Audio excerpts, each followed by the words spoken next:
Hello, it's Debbie Gilbert from the Business Awards show, and I'm also the owner of the Best Business Women Awards. And today I'm joined by Christina Valentine and Lisa King from Valentine King, great double act. And they're going to be talking about their coaching and mentoring business. So welcome, ladies. Hello. Hiya. So, well, I don't even know where to start because you're doing so many exciting things. So I think it's always good for our listeners to hear a bit about the background and what you've done in your life that's brought you to this point. So there is two of you. Yes. We're going to start with Christina, and then we're going to find out from Lisa her story. So Christina, welcome. Tell us a bit about your life and what's brought you to this point today. Yes, I started, I'm actually 55, so it's quite a long story, but I'll keep it short. I started as a tradeswoman when I was very young, because my dad was a builder, so I'd grown up doing loads of building work with him. And although I excelled at school, I don't like 2D kind of stuff, writing. That, for me, that was just, more challenging. So I've always been very, very good with my hands. So I just fell into trades, and I pretty much learned pretty much all of the trades apart from gas and major electrics, but I've been for over 30 years refurbishing properties all over London, from the most prestigious houses to doing charitable work, which I absolutely love. But after 3 decades of doing that, realizing not much has changed in the construction industry in terms of women in a male-dominated industry. So I've always wanted to be the forerunner for change, and I've been trying and trying and trying. So I've entered many competitions over the years just to be noticed in the sea of tradesmen, basically, and I have done incredibly well in terms of accolades, which is brilliant, but it's to show other women and girls that you can do the same. I'm no different than anybody else. Yeah. And what about you, Lisa? What have you been up to?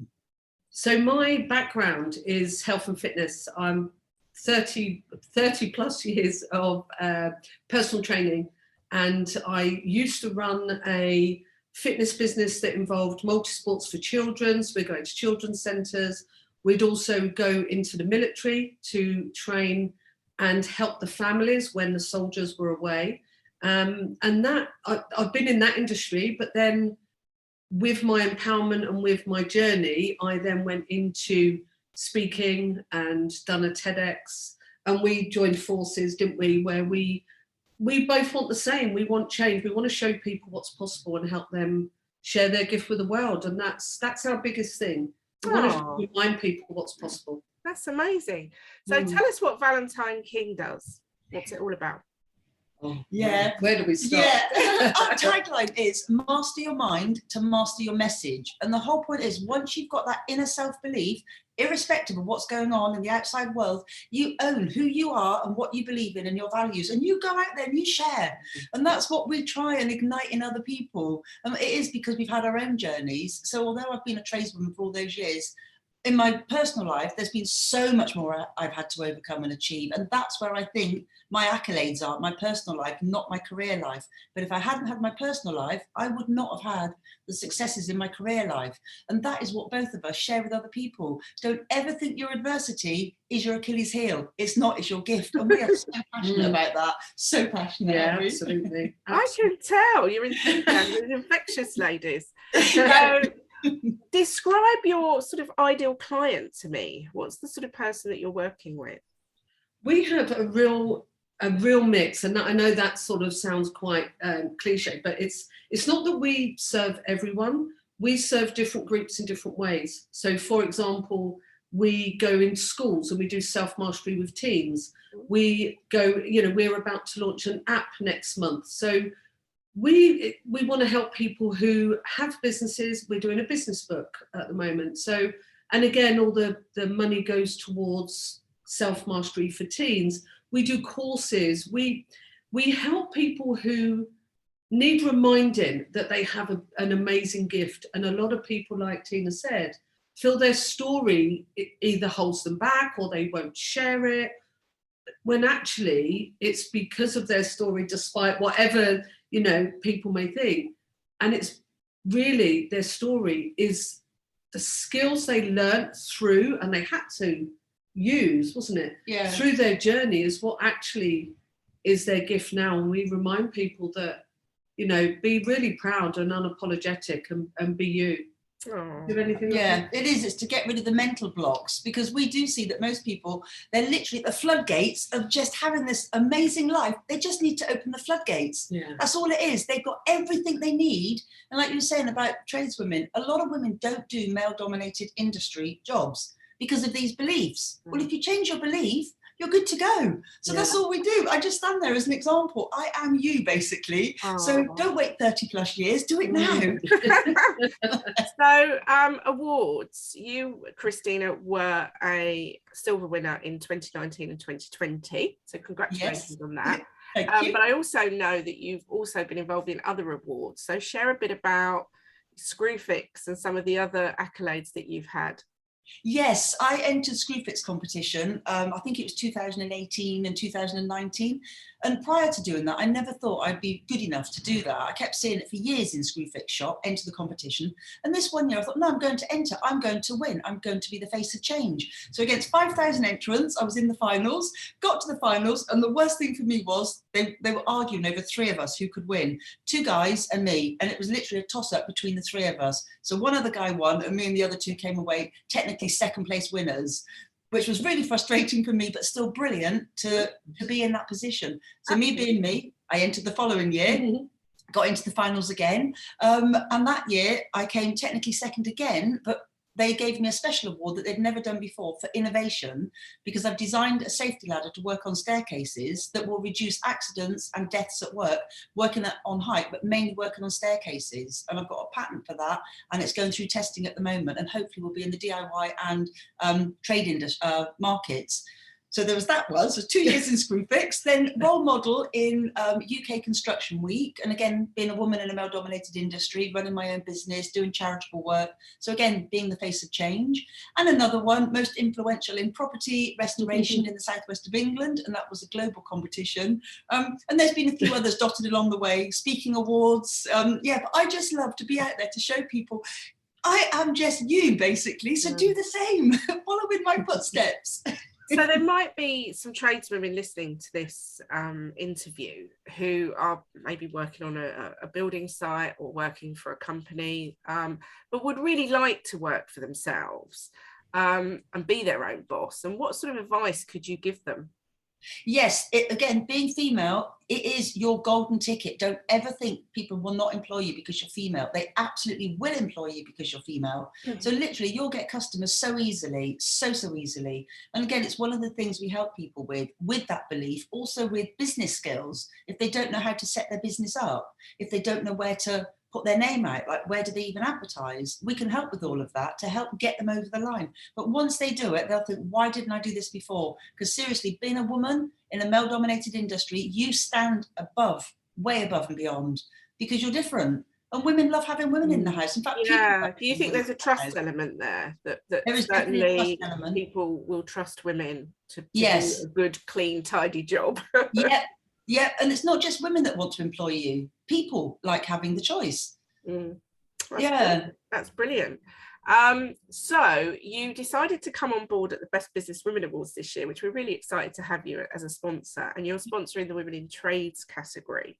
So I think this is aligned really with your vision to push this out there more and more and try and encourage all sorts of areas really for women to get involved in trades from a young age, but also, like we've talked about, for women to start their own trades business aside from working for a company. Anything else that you wanted to share on that? Yes, and it's like you say, it's not just to encourage women into trades and construction. If you're a woman and you feel that you can't do something because you have to fit in a certain box, you don't. And that's what I represent, that's what we represent. Don't try and just fit into these molds, because it doesn't work for everyone. And like we say about going into schools, it's to let the kids know, don't try and be like everybody else. Be you and accept who you are. Yes, you'll get backlash and all the rest of it, but as soon as one person does it, the next person thinks, well, if they're standing out, then maybe I can too. And it starts a ripple effect. What's the percentage rate of women that go into trades at the moment? Do you know?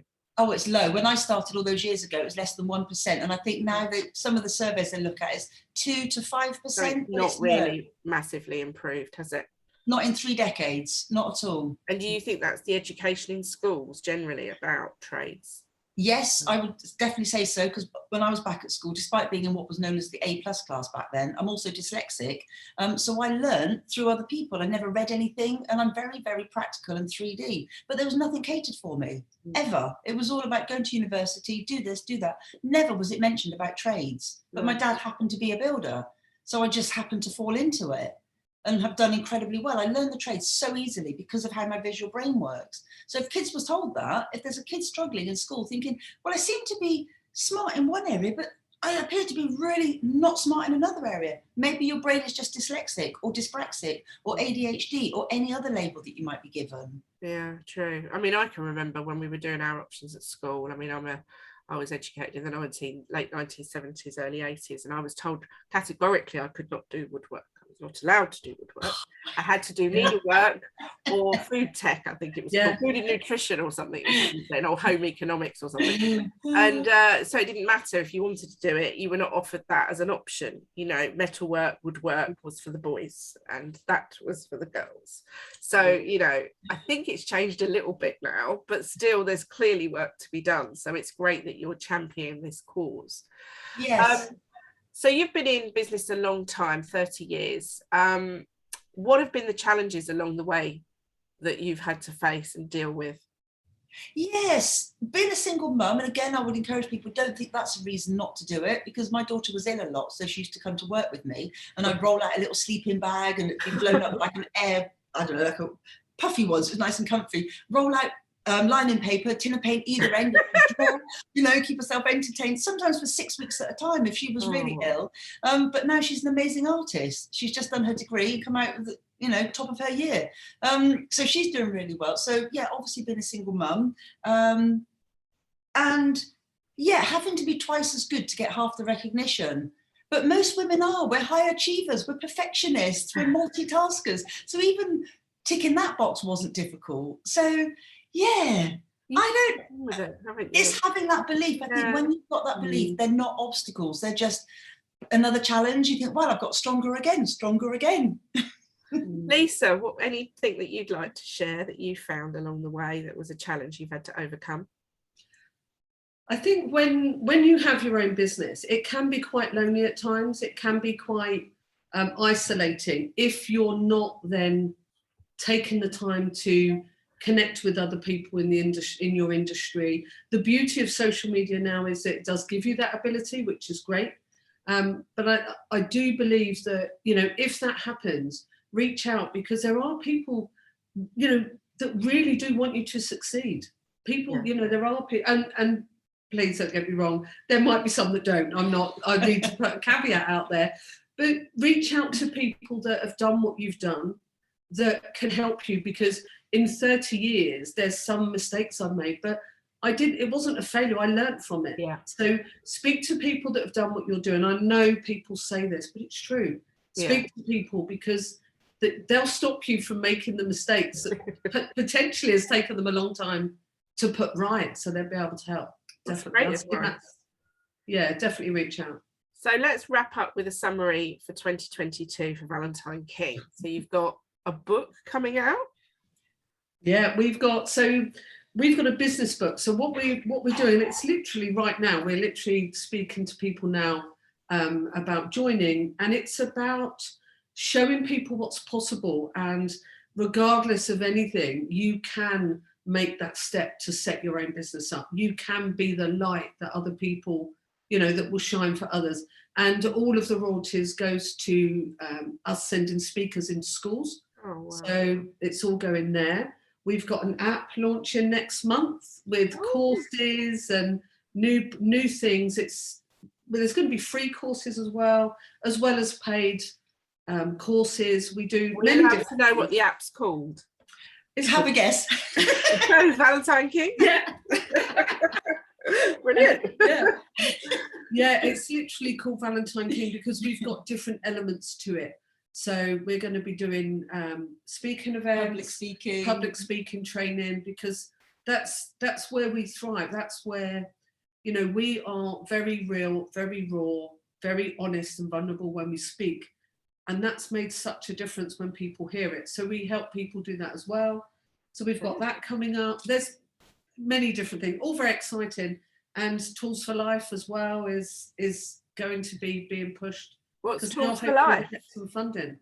Yes, Tools for Life. I've been wanting to do this for a long time, and I started pre-COVID and was in contact with the councils to get it up and running. Then everything came to a grinding halt. But it's basically an academy to help women learn trades without having to go to college. So it'll be just women only. So you're in an environment where you feel like you can thrive, and you're not like one woman against 30 guys, but especially women that are furthest from the employment market. And the whole point is, like we keep saying, master your mind to basically master your life, master your message. So it's about teaching them tangible skills, carpentry, plumbing, whatever trade they want, tiling. But by seeing the tangible results of what they've done, it automatically changes your mindset. It's like, wow, I can achieve. There's the evidence. Yeah. And they get that training. They also get the mindset stuff as well, because a lot of it is, you know, habits, programming, conditioning. We all have it, positive, you know, empowering and disempowering. What we want to do is help them to understand where that's come from. And this isn't about going back into the past and talk. That's not what it's about. But it's about saying, what's stopping you? Right, let's show you how you can deal with that, and helping them to understand. So when things come up, they can push forward. And that's what Valentine King's, the fundamental thing. Yeah. Oh, well, do you know what? It's been lovely talking to you both today. You too, thank you. I think we could make a fortune just bottling up your enthusiasm and because you really, really, really do exude enthusiasm, and that's great. And that's what we need in business. We need more people like you two, because, you know, it's tough out there. It is tough. Yeah. So if you are listening today and you're interested in contacting Valentine King, we'll make sure all the links are put out there for you to access. Thank you for joining me today. I'm excited to follow your journey and see where it leads, because it sounds like you've got lots of exciting things coming up, and we will see you at the awards final in September. Yes. Where you'll be presenting the Women in Trades Award for this year. Very exciting. Thank you so much. Thank you, ladies. Thank you for joining me. Thank you. Bye. Thank you. Bye.